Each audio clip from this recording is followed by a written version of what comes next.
Welcome to my YouTube channel, Rise Above. Well, we are having a super duper fantabulous day. Team, oh my gosh, we are going to have the subject expert matter Jackie Hill come back today. I bumped into Miss Jacqueline. She said, hey, I didn't get a chance to finish all of my points. I would like to come back and talk to the team. And I was like, that would be wonderful. The team would love to have you because we're here making sure that we're all growing together. So I was like, we can't do it over the lunch, guys. So I have invited Miss Jacqueline to come back and have tea with us. So what we're going to do today, we're going to sip on some tea and we're going to talk about passive managers. We're going to turn that page and guess what? Miss Jacqueline Hill, serving as our subject expert matter, is going to give us some great tips. Who's got the keys to the Jeep? Zoom, zoom. Let's go on and drive over to have tea with Miss Jacqueline, team. This is adorable. Okay, so Jackie, team, we made it back. We have our tea, and I know that you have your tea as well. We're going to sit back, sip on our tea, and I'm not talking about that gossip tea. I'm talking about professional development tea. So that we can rise up to our pinnacle levels within our workplace. So Miss Jackie, these target points that you have for us today, go on. We are ready to hear what you got to say, girl. All right. Well, I thought we would start off with the definition of what a passive leader is. Okay, sounds I want good. to give you a definition of a passive leader. Okay, perfect. And a passive leader is someone who avoids or delays the necessary actions when problems arise. Avoiding. They avoid taking necessary actions when problems arise. In addition to that, in particular, they also refrained from rewarding and discipline employees. Wow. When they should. Wow. So that can be huge. It can be huge. So I wonder why they refrain from rewarding the team members. Because they Lack of confidence, probably. Lack of confidence, and they just don't like dealing with issues, period. Okay. And so that can be very detrimental to high performers, because high performers like to know how well that they're doing. Okay. High achievers. Yes. And then it's not good for low performers simply because they need it, but they're not going to ask for it. Wow. So they suffer. They suffer in silence. Okay. Suffer in silence for the low performers. Yes. And then the high performers don't even know their strengths.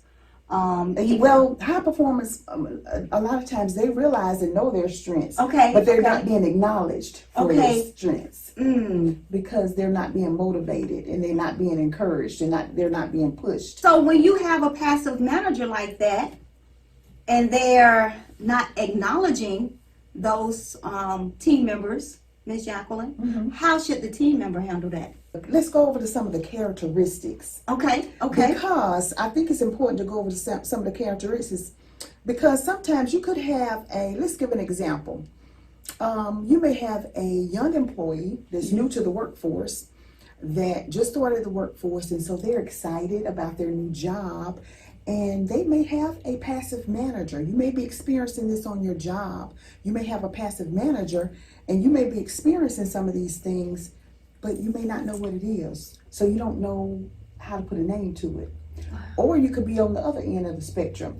You could have been in the workforce for quite some time, and you've always been blessed to have a great manager. And then all of a sudden, you run into a snag where you have a passive manager. These are some of the characteristics that you face. As I said before, they're often called the no-show manager, because they'll give assignments and then they disappear.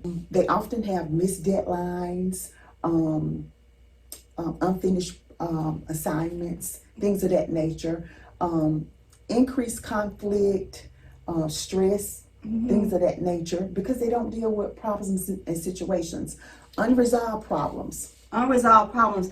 You know, Jackie, team, I'm going to share this story with you.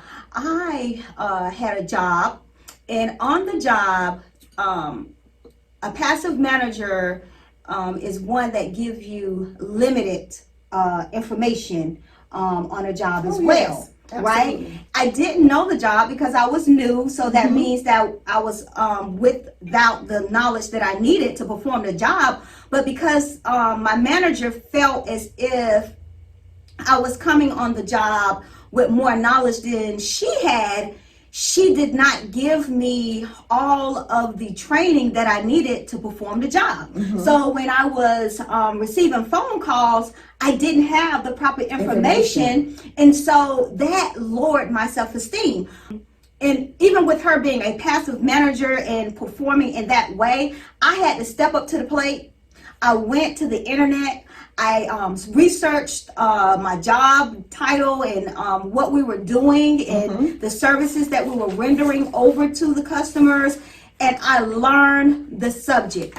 When I learned the subject, the customers that called in that were cursing me out because I didn't have enough information about this new tax that they were paying, when I was able to deliver over the proper information to them, team, guess what?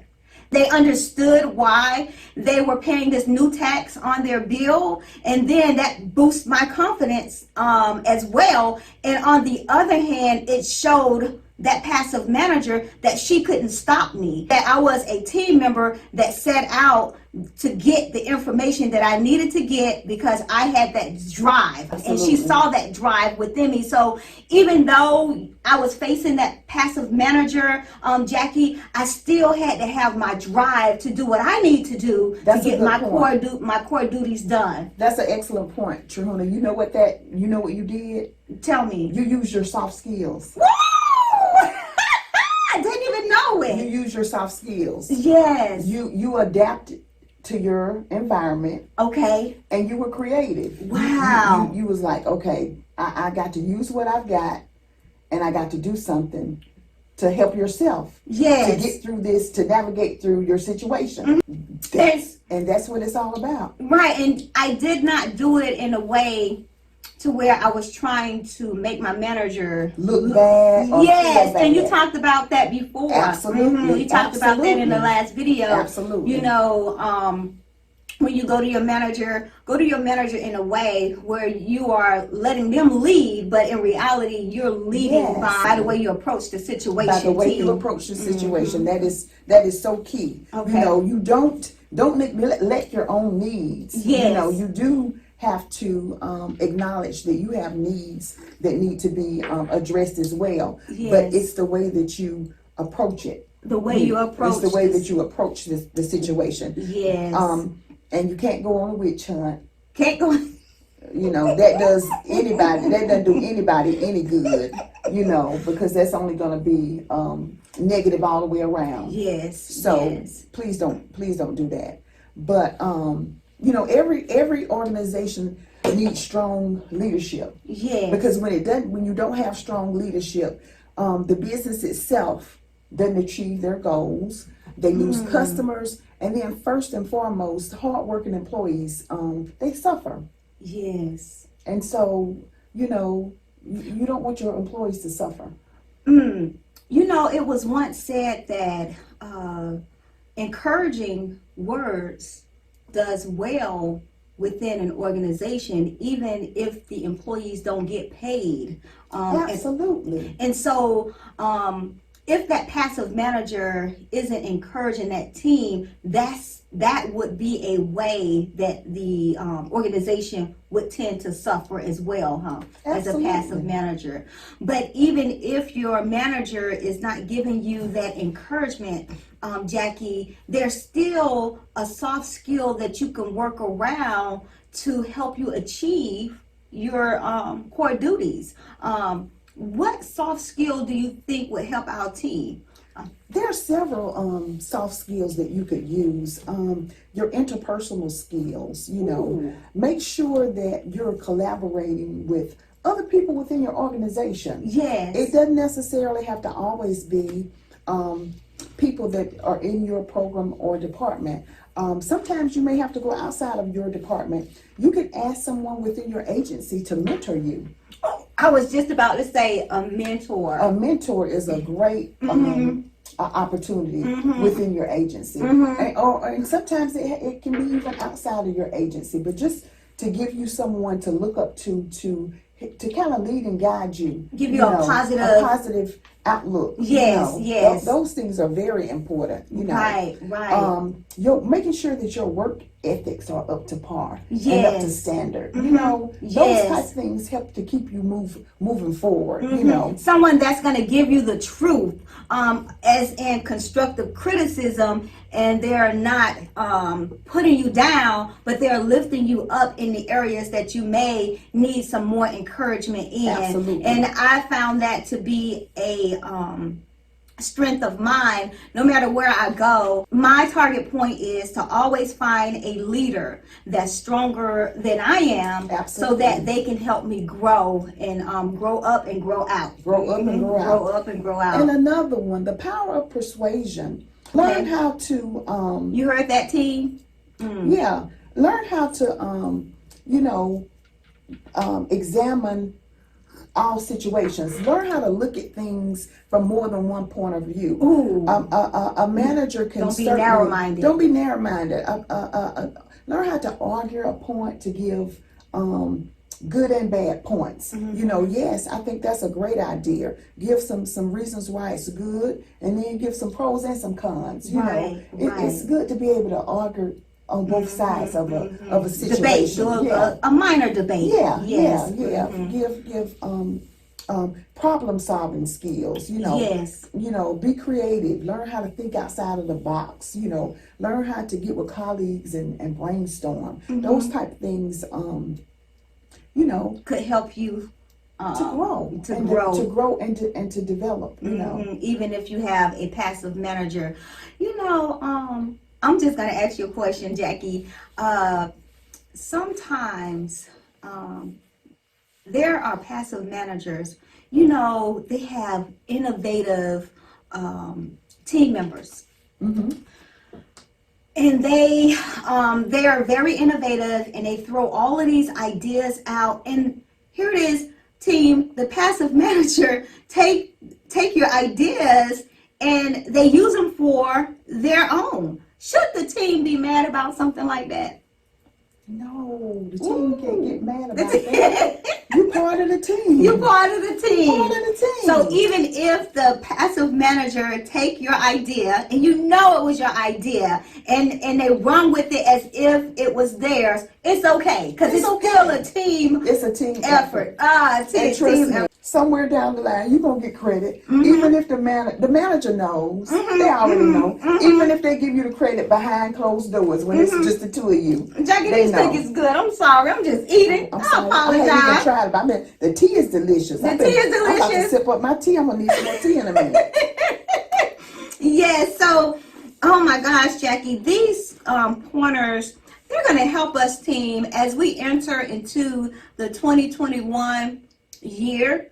We're aiming to be our best for our organization. In order for us to reach our pinnacle level, we must have strong discussions like this.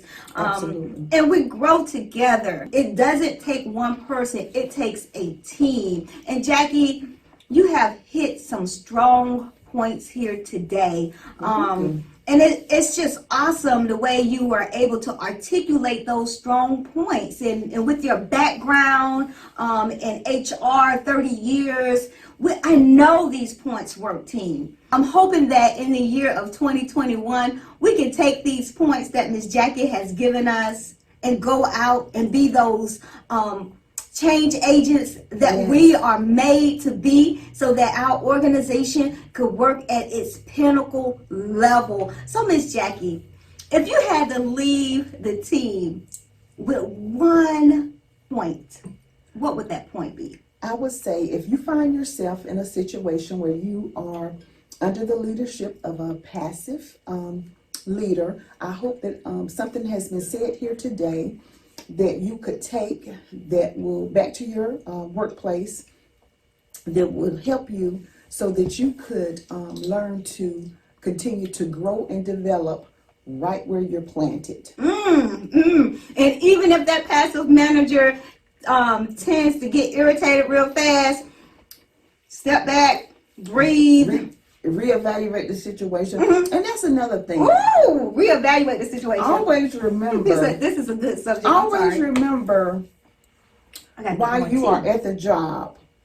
And that's why it's good to enjoy what you do. You can't work for a paycheck. Because if you work for a paycheck, you're going to be disappointed most days. When these type of situations come up, you will be disappointed. Right. And that for that reason, you said, don't run. You can't run because you don't know what you're going to run into next. Right. Well, team, I have enjoyed Miss Jacqueline. And I have enjoyed being here. She is amazing. This tea is delicious. It is. You know, love this is a great segue. This tea has come from the Howard Tea Company. And if you would like to order this delicious tea, just click the button and Miss Bianca Howard will be more than happy to ship you out some of this delicious tea that me and Miss Jackie is sipping on. What flavor is this? This flavor here is a relaxing flavor. I think it's called relaxing tea. So That's why I feel like it's time to go to sleep. The container is called the Howard Tea Company. In the comments, if you would like to know more about the Howard Tea Company or you would like to order some tea, we will also put her website in our description. And so you could order the tea at your convenience. It is very good. It's delicious. It's delicious. So support. Are the cookies. So are the cookies. They've come from a store. Okay. So make sure that you support our young Black businesses. And I thank you all so much for watching. Let's rise above. Let's go out and work at our pinnacle level. Do this with me, Miss Jackie. We are having a super duper fantabulous time here at Rise Above. Until next time, team, go out and be that change agent that I know you are. Bye-bye. Bye. Bye-bye.